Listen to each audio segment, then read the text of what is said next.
Salut à tous les amis, j'espère que vous allez bien. Jeudi 23 janvier donc 2025, on va évoquer l'actualité du Barça, on va revenir sur le dossier Eric Garcia, on va parler d'Ansu Fati, mais également d'autres éléments, puisque désormais nous connaissons le classement de la phase Ligue des Champions à la J numéro 7, donc on va pouvoir déjà commencer un petit peu à voir ce qui pourrait se dérouler lors des prochaines semaines en Ligue des Champions pour le Barça, avec évidemment l'arbre qui n'est pas encore terminé pour le tirage, évidemment, parce qu'il faudra attendre la semaine prochaine, mais des tendances vont commencer à se mettre en place. Bon, c'est parti pour la vidéo, on y va. Alors, tout d'abord, je vous ai dit, nous allons évoquer le dossier Eric Garcia, Ansu Fati et Rashford qui est lié à tous ces dossiers.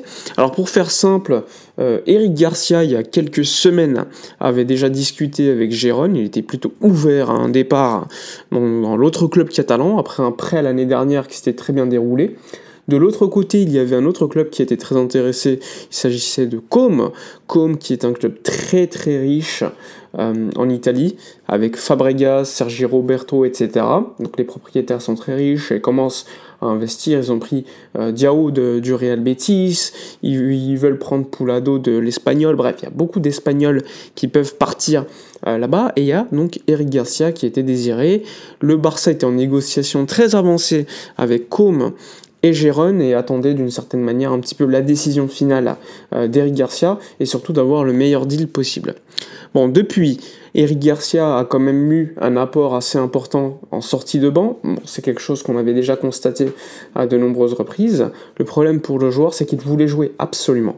Maintenant, son contrat se termine en 2026. La situation, elle est plutôt aisée à comprendre, c'est que si tu ne le vends pas cet hiver, tu vas devoir soit le prolonger l'été prochain, soit le vendre. Aujourd'hui, ce qu'on sait, c'est qu'Hansi Flick et Eric Garcia ont une discussion finale sur le temps de jeu, etc. Et Eric Garcia devrait finalement rester à Barcelone cet hiver pour retarder son départ à l'été prochain. Donc, on verra l'été prochain, un départ est probable, juste avant en plus la Coupe du Monde, il va vouloir jouer, donc il sera probable que le joueur demande à quitter le club, il restera qu'un an de contrat, donc sa valeur sur le mercato, son prix sera moins élevé. Personnellement, je l'ai déjà dit lors de vidéos précédentes, c'est un joueur en sortie de banc cette saison qui est plutôt intéressant. Maintenant, avec Christensen qui est de retour, etc., peut-être qu'une vente aurait été intéressante.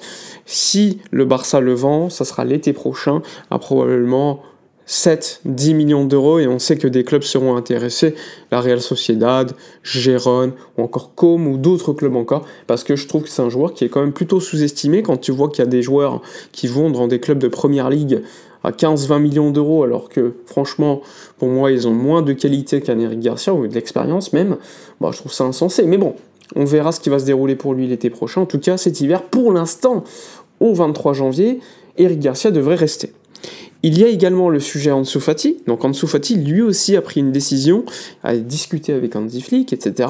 Il veut absolument rester. Il a demandé à Hansi Flick qu'il lui permette tout simplement d'avoir la meilleure version de lui-même. Flick lui demande de s'entraîner plus dur et de s'entraîner et de jouer de la même manière qu'il s'entraîne, tout simplement, afin d'être le plus performant. On le sait, Ansu Fati n'était pas convoqué lors de certains matchs, le club était plutôt favorable à une sortie du joueur pour qu'il joue de manière régulière, et surtout, l'objectif final, comme vous le savez, c'était de pouvoir libérer de la masse salariale afin de pouvoir emprunter pendant 6 mois Marcus Rashford à Manchester United. Donc la décision aujourd'hui d'Ansu Fati, c'est de rester à Barcelone, tout comme Eric Garcia. Donc le Barça se retrouve dans une situation pour emprunter Rashford, il faut générer du fair play financier, parce que même si tu es à la règle du 1 pour 1, tu n'as pas créé de marge pour l'instant. Donc tu dois d'abord générer du fair play pour pouvoir réinvestir ce fair play de manière plus intéressante grâce à cette règle du 1 pour 1. Donc pour l'instant, le Barça est dans une situation qui ne lui permet pas d'emprunter Rashford, parce qu'imagine, là vous le prenez, vous ne pourrez pas l'inscrire. Donc pour l'instant, il faut d'abord générer du fair play, et les deux pistes qui étaient mises en avant, c'était donc Eric Garcia et Ansu Fati, et pour l'instant, elles tombent à l'eau. Donc aujourd'hui, à date, pas d'avancée concernant Rashford, on le sait, Hansi Flick le veut, le Barça le veut, Rashford veut venir, il y a un accord déjà avec United, mais si tu n'as pas créé le fair play, ça ne sert à rien. Donc pour l'instant, stand-by concernant Rashford en attendant d'ici, on va dire encore 9 jours, si le Barça trouve une solution pour générer du fair play. De l'autre côté, le Barça va probablement officialiser aujourd'hui ou demain la prolongation de contrat de Ronald Araujo jusqu'en 2031. Il y aura également l'officialisation de la prolongation de contrat de Gérard Martin, qui lui, je crois que ça sera jusqu'en 2028. Donc le Barça continue à essayer d'avoir une structure dans son effectif avec des contrats un peu plus longs. Maintenant, on le sait, le salaire d'Araujo sera plus élevé, mais maintenant, il y a un doute, c'est surtout sur la clause libératoire qui pourrait être d'une certaine valeur selon des conditions. C'est-à-dire que par exemple, le joueur joue un pourcentage de tel ou tel match, et bien s'il n'atteint pas ce pourcentage, la clause pourrait baisser pour ensuite que le joueur puisse partir. De toute façon, moi je vous l'ai déjà dit, si l'été prochain il y a un club qui met 80 millions d'euros sur Araujo, personnellement, je le vendrai. Maintenant, on va pas rester sur la forme du moment et le match contre Benfica où c'était très très compliqué pour lui. Mais bon, ça a été mon opinion déjà avant et je pense que mon opinion n'a pas changé sur le joueur. C'est un joueur défensivement plutôt redoutable mais qui a trop de problèmes en termes de relance, d'intelligence de jeu et quand tu as Cubarsí à côté, ça fait quand même plutôt tâche. Donc Araujo va prolonger, officialisation attendue dans les prochaines 24 heures. Gérard Martin pareil, et les suivants ce seront donc Pedri et Gavi. Normalement Pedri avant la fin du mois de janvier lui aussi devrait passer par là, tout comme Gavi. Donc le Barça profite de la règle du 1 pour 1 également pour prolonger les contrats de ses joueurs. Il faut le savoir, également grâce à cette règle, t'as pas besoin de générer du fair play parce que t'as une marge, et cette marge en fait elle va servir à prolonger les joueurs que tu as dans l'effectif plutôt que de recruter un prêt Rashford. Ce serait plutôt fou de faire l'inverse, de prolonger, de prendre plutôt Rashford pendant 6 mois, gâcher la marge de fair play que tu as, et ensuite ne pas pouvoir prolonger Pedri, Gavi, etc. Donc le Barça a été intelligent sur le coup, donc on verra concernant la suite du mercato pour Pedri, pour Rashford, etc. Et pour l'instant, on est en stand-by. Maintenant, concernant le tirage au sort de la Ligue des Champions, vous le savez, il y en aura un. Déjà pour déterminer l'arbre, comme vous le savez, à partir des 8e de finale, même avant, pour les playoffs, les 16e de finale. Le Barça est assuré d'être dans le top 4. Maintenant, on ne sait pas à quelle place. Premier, deuxième, troisième ou quatrième, ça a son importance.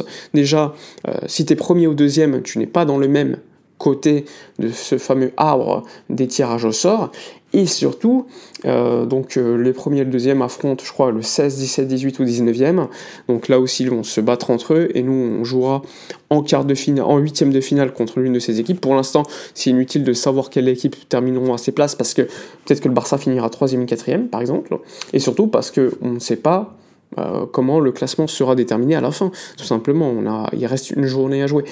Donc, il ne faut pas oublier également que chaque place supplémentaire dans le classement de la phase de ligue permet de rapporter de l'argent, c'est-à-dire que déjà quand tu es qualifié directement dans les 8, tu as une somme, je crois que c'est 11 millions d'euros, et en fait à chaque place où tu es plus haut, tu as une prime de résultat. Donc quand tu finis deuxième par exemple, tu as une prime qui est bien plus élevée par exemple que si tu finissais 8e, 9e, 10e, etc. Donc là aussi c'est très important économiquement.